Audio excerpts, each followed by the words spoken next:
इसके बाद आज ये समझना भी बहुत जरूरी है कि इजराइल और फिलिस्तीन के बीच वो कौन सा विवाद है जिसके कारण पूरी दुनिया में यहूदियों पर लगातार हमले हो रहे हैं।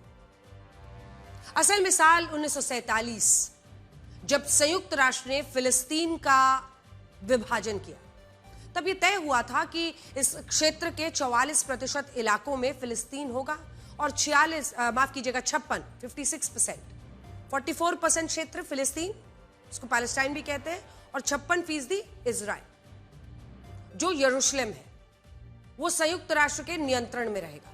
लेकिन अब इस क्षेत्र के 88% इलाके पर इजराइल का नियंत्रण है, जबकि फिलिस्तीन का नियंत्रण सिर्फ 12% इलाकों तक ही सीमित है। इन आंकड़ों से ऐसा लगता है कि इजराइल ने फिलिस्तीन के मुसलमानों की जमीनें छीनी है, लेकिन इन आंकड़ों से अलग एक और कहानी है जिसके बारे में कोई बताता नहीं। क्या आपको पता है कि इस्लाम धर्म सिर्फ 1400 साल पुराना है, जबकि यहूदी धर्म लगभग 4000 साल पुराना है। हम डॉक्यूमेंटेड हिस्ट्री की बात कर रहे हैं।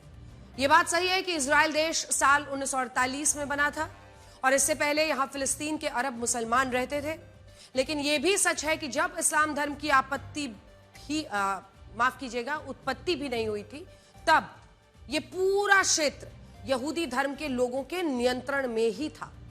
मतलब इस्लाम धर्म की शुरुआत नहीं हुई थी, उत्पत्ति नहीं हुई थी। और इसे किंगडम ऑफ इजराइल या किंगडम ऑफ जुडा कहते थे, और यह बात 1000 ईसा पूर्व की है।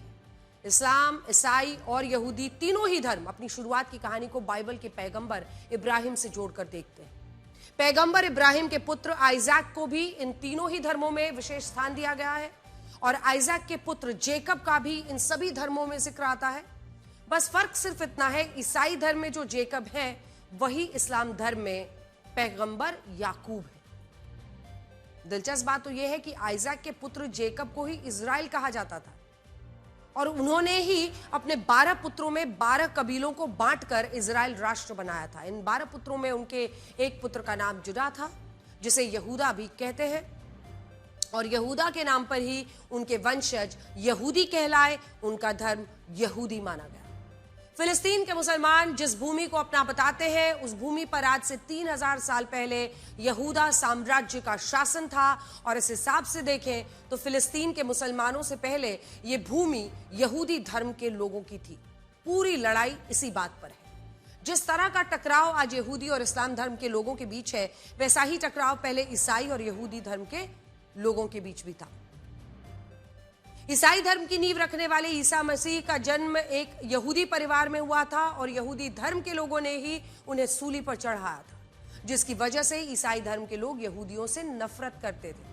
और दूसरे विश्व युद्ध के दौरान हिटलर ने भी इसीलिए यहूदियों का नरसंहार करा दिया था। इस समय यूरोप में 90 लाख यहूदी रहते थे, जिनमें से 60 लाख यहूदियों की हत्याएं कर दी गई। और इसी के बाद दुनिया भर से यहूदी धर्म को मानने वाले लोग वापस फिलिस्तीन पहुंचे। साल 1948 में इजराइल देश अस्तित्व में आया, और क्योंकि इजराइल पर आरोप लगता है कि उसने संयुक्त राष्ट्र की शर्तों का पालन नहीं किया, फिलिस्तीन के अरब मुसलमानों से उनकी जमीनें छीन ली, इसीलिए अब दुनिया के बहुत सारे मुसलमान यहूदियों का विरोध करते हैं, और कई देशों में यहूदियों पर आतंकी हमले भी होते रहते हैं।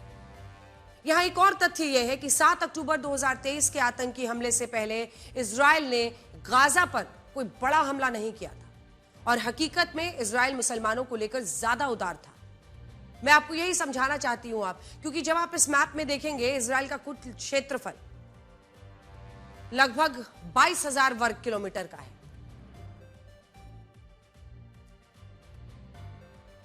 जो आप इस वक्त स्क्रीन पर देख रहे हैं, मैं बड़ी स्क्रीन पर भी आपको जरा ये दिखाना चाहती हूं, क्योंकि आपको समझ में आएगा कि जो इजराइल की कुल आबादी है 1 करोड़ की, उसमें क्षेत्रफल जो है 22,000 वर्ग किलोमीटर का है। यहूदी 73.8%, मुस्लिम 18%, 1.9%, लगभग 2% ईसाई। तो अगर 74% यहूदी है, 18% मुसलमान है, 2% आबादी ईसाई धर्म के लोगों की है। इजराइल के ही नक्शे में आप फिलिस्तीन को भी अब देख सकते हैं, जिसमें 2 बड़े इलाके हैं। ये देखिए, ये जो गाजा पट्टी है जिसके लिए पूरी लड़ाई होती है, इतना सा ये हिस्सा है। आबादी 50 लाख है। 2 बड़े इलाके आते हैं, एक है वेस्ट बैंक और दूसरा है गाजा पट्टी। तो एक तो वेस्ट बैंक यहां पर है, और ये है गाजा पट्टी, इतना सा इलाका। ये बाकी जो यहां पर बचा ये इजराइल है, ये वेस्ट बैंक है पूरा, और ये है गाजा पट्टी। 50 लाख इसकी आबादी है। इन दोनों इलाकों में 50 लाख लोग रहते हैं, जिनमें 99% मुसलमान हैं और सिर्फ 1% ईसाई है। अब आप समझ गए होंगे कि पूरा मामला इतना विस्फोटक क्यों बना हुआ है। विरोधाभास यह है कि जिस इजराइल को कट्टर कहा जाता है, उस इजराइल में 18% मुसलमान तो रहते हैं, लेकिन जिस फिलिस्तीन को उदार बताया जाता है वहां एक भी यहूदी नहीं रह सकता। इसीलिए आप खुद सोचिए, धार्मिक कट्टरवाद कहां पर ज्यादा है। इजराइल में एक कहावत बोली जाती है कि इजराइल होना आसान नहीं है। लगभग 1 करोड़ की आबादी वाले इजराइल में 74 लाख यहूदी रहते हैं, और ये 74 लाख यहूदी दुनिया के 22 अरब लोगों से घिरे हुए हैं, जहां 45 करोड़ से ज्यादा मुस्लिम रहते हैं। एक बार ये मैप पूरा देख लीजिए। इजराइल होना आसान नहीं है ये कहा जाता है, तो इस पूरे मैप में मिडिल ईस्ट कंट्रीज को जब आप देखेंगे तो ये समझिए, ये है छोटा सा, एक बार जूम इन करना पड़ेगा आपको, ये यहां पर छोटे से गाजा पट्टी, ये वेस्ट बैंक, ये है इजराइल, ये जो छोटी सी जगह आप देख रहे हो। और जूम इन कीजिए एक बार, ये वाला जूम इन कीजिए, ये हिस्सा और अंदर, ये है इजराइल। इधर नीचे इजिप्ट, तमाम मुस्लिम ही मुस्लिम देश है। दरअसल आप अभी भी जूम इन, थोड़ा और जूम इन करना पड़ेगा, बिल्कुल। ये जो रेड डॉट है ना, यहां से है ये जगह, ग्रीन, ये लाइट ग्रीन जो आप देख रहे हैं, बस इतना ही है, ये लाइट ग्रीन, यहां से यहां तक, ये है इजराइल। चारों तरफ 45 करोड़ जो आबादी हो रही है मुस्लिम्स की, उसमें चाहे वो लेबनान है, तुर्की है, सीरिया है, इराक है, सऊदी अरब है, जॉर्डन है, इजिप्ट है, और फिर एक्सटेंशन देखते चले जाइए, इराक के बाद ईरान, फिर इधर कतर, सऊदी अरब के बाद Kuwait, Oman, Yemen, Bahrain, UAE, ये सारे मुस्लिम देश, और बीच में यहूदियों की जिंदगी हमेशा सांसें अटकी रहती हैं, क्योंकि वो उनके बीचों बीच रहते हैं। और इसीलिए ऐसी विस्फोटक स्थिति की वजह से वो कहते हैं, कहावत जो है इजराइल का, कि इजराइल होना आसान नहीं।